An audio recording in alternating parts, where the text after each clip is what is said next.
So if you want to know how the NFL is doing, I give you Tom Brady's TV deal. Jeez Louise. That dude is making $370 million. That's insane. Over 10 years for that. I wonder if that's guaranteed. I don't know, because what if he sucks? What if he sucks? That's right.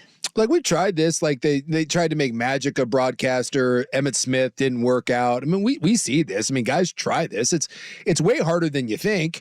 I don't think if Tony Romo,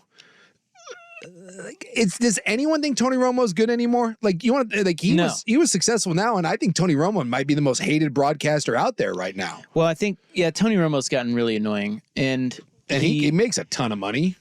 He clearly does not do his homework. No. And he's sort of devolved. Like, he's got really annoying habits. My wife makes $17 million a year. Yeah. All these guys make a S-ton. My wife was screaming during the AFC Championship game like, thanks for stating the obvious, Tony. I wish I taped it. It was hilarious. Even my wife knows that it's bullshit. And by the way, it looks like I at least looked up Romo's, and his is guaranteed at least through 2025.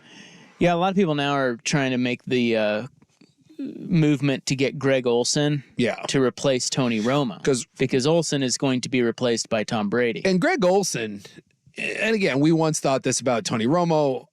Greg Olsen right now, to me, is as good as any analyst going. I personally think Troy Aikman, given my druthers, I think Aikman does a phenomenal job.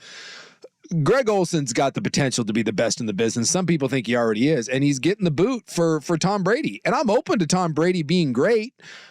I've never heard Tom Brady do color commentary. Well, you'd have to think that the difference between a game with him, Brady, versus Greg Olsen on the call is marginal, right? Like, one would think. And yet it's not. They're paying Tom Brady's television deal, and I'm sure there are other things in there that he will have to do other than just the games, but 10 years, $375 million. Dude, that is insane. I mean, don't you sort of have to take that, even if you don't want to broadcast near Tom Brady? Yes. Don't you have to be like, all right. You have no choice. All right. You have no choice. But you're right. So what is that per year? It's $37.5 million a year. $37.5 million. He has doubled the highest paid announcers. Do you know what Greg Olsen makes per year? 10 maybe? No, he makes 7.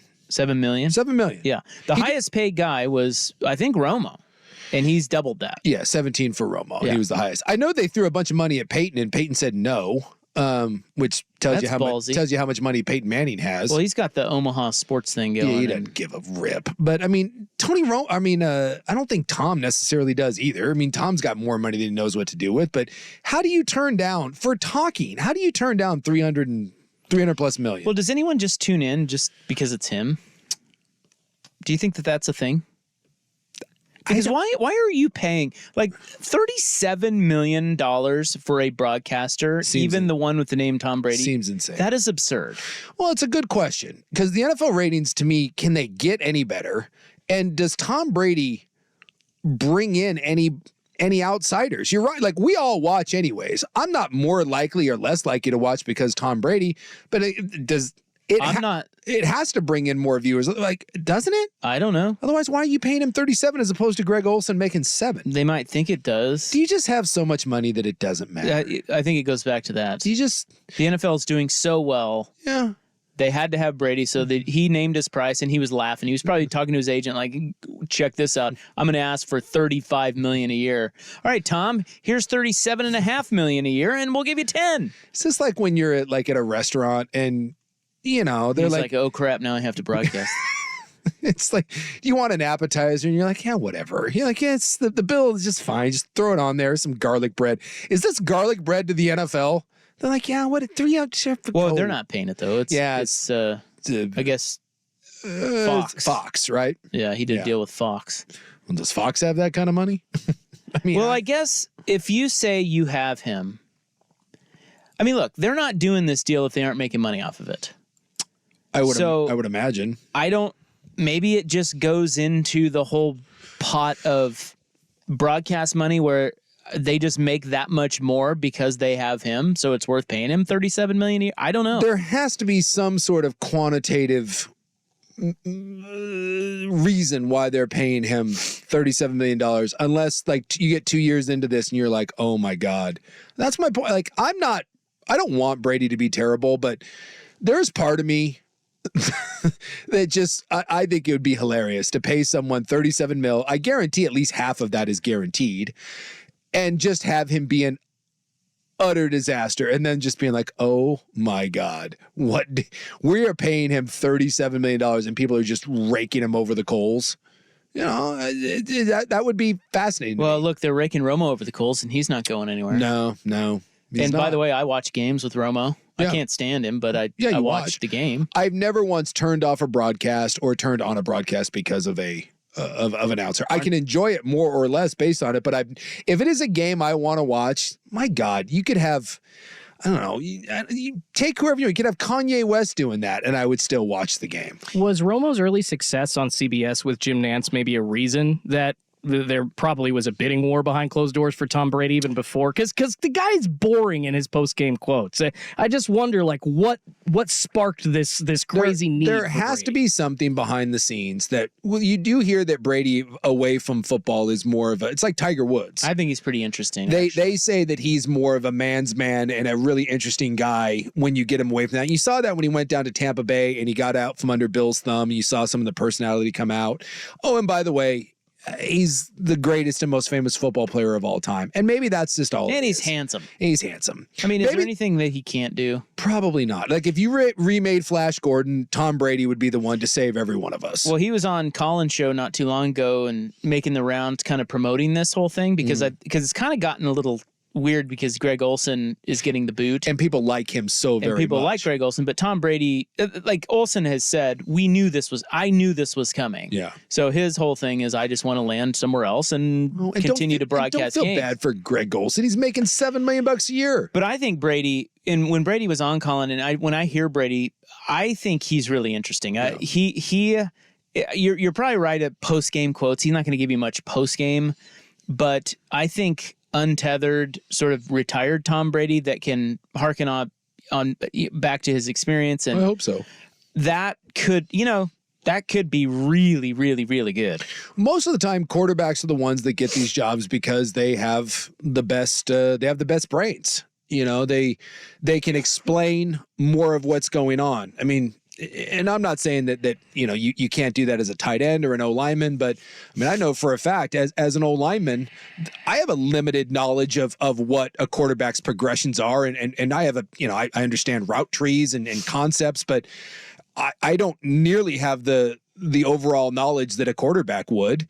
But I think what Greg Olsen does, and this is the key to being a good broadcaster, and I think it's what Romo had at the beginning, and I think he relied on it, and now I think it's gotten annoying. The ability to take something that is very complex and in a short period of time explain it in layman's terms and not sound condescending, that is a real talent. And I don't think anyone does it better right now than Greg Olsen. And I think some of that is just a natural talent. And so Brady's success or failure will ultimately depend on that. Can you take complex things that you see in your mind, and in 12 seconds, can you relay that to us? If you can, he'll hit it out of the park. And if not, then we'll be here next year being like, they're paid $37 million for this. Crazy numbers, man. Yeah. And this guy's saying Greg Olsen sucks. Again, it's subjective. What? Everyone hated Joe Theismann. I loved Joe Theismann. I thought those Theismann booths, I thought those were some of the best in the game. It's all subjective. It's like the Grammy Awards. Theismann wasn't bad. He just was a little biting. Yes. Well, and again, Theismann thought that, that he was right about everything. And there's a lot of guys like that. Aikman is really good. I would say, though, okay, so power rank Aikman, Collinsworth, Romo, Olsen, Herbstreit. I still go Aikman 1. I'm going to go Herbie 2. I'll go Olsen 3. Wow. You got to do it for a little longer, but I really like Greg Olsen. You do this in 2-3 years, I think Olsen may be number 1. Then I'm going Collinsworth, and then I'm going Romo. I really have. I don't like Tony Romo anymore. He's off, and I think. And Jim hates him. And that's the thing. I think together, I think if Romo were to be with someone else, maybe it's better. I hate their dynamic. I think it sounds terrible. Yeah, Jim doesn't. You can tell Jim struggles with him. But I think Buck and Aikman, I think it's phenomenal. They have good chemistry. I think Aikman's a little guarded. I think he's a little. I don't know. I just want a little more out of him. I mean, he's really good. He'd probably be the top of my rankings too. But He's a pro to me. Definitely a pro. Like he never says anything that is stupid. No. It's always He's critical, but you're right. He's critical in a respectful way. He's pretty fence line guy. Yeah. But I get it. You kind of have to be. But I've always liked Collinsworth. I think Collinsworth's pretty good. Yeah. But he can be a little too sucky uppy at times. But again, no one's perfect. But again, I like him. I respect him, and I think he's a fan of the game, and I enjoy it. There's an energy to it, and look, that's not an easy job to do. And a lot of athletes do that, and they simply rely on their name. But I do think it hurts some people. Like I think Dan Orlovsky does a really good job. But at the same time, it bothers some people, and I get it when he's super critical when the guy was bad. Who's the other guy? Is it Ocha? Is it Emmanuel? He's on all the NFL shows. Emmanuel Ocho? Yeah, he drives me effing crazy because it's one thing like I wasn't any good, and I tell you I wasn't any good. That guy acts like he was freaking Lawrence Taylor, and that's the problem. Like that's another thing. It's one thing if you're Tom Brady, you can be up there and you can be Tom Brady. You can't question your. Yeah, maybe that's what it is. Maybe that's what they're paying for. You can't question him. They're just paying for the pedigree. But when you're a flame out like me, you got to be real careful. You can be critical. You can talk X's and O's and say, I don't understand that. But man, there's a fine line between thinking that or pretending that you were a lot better than you were. And I think sometimes that rubs the wrong way, but it can go the other way too. Cause like Michael Irvin's a Hall of Famer, one of the best receivers. And I think Michael Irvin is an awful broadcaster because all he does is, I'm Michael Irvin. Don't you question me. And you're like, well, what you're saying makes no sense. He's a beast. I get it. You are a phenomenal receiver, but you have horse crap opinions that are based in nothing. So that's why I said that's a tougher job than people realize to actually be good at it. All right, well, whether you're ready for it or not, Tom Brady coming to a broadcast booth near you for a lot of money next year on Fox. And if he's not good, the money thing will make a difference. Because we know how much money he makes, it's like an NBA guy.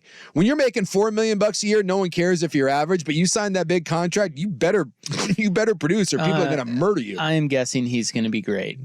Yeah. Who's his partner then? Is that going to be it'll be the same guy? Burkhart, right? Burkhart, yeah. That's with Greg Olsen because he's going to move up to the number one. And Olsen will still be working. He's just going to go down to the tier 2.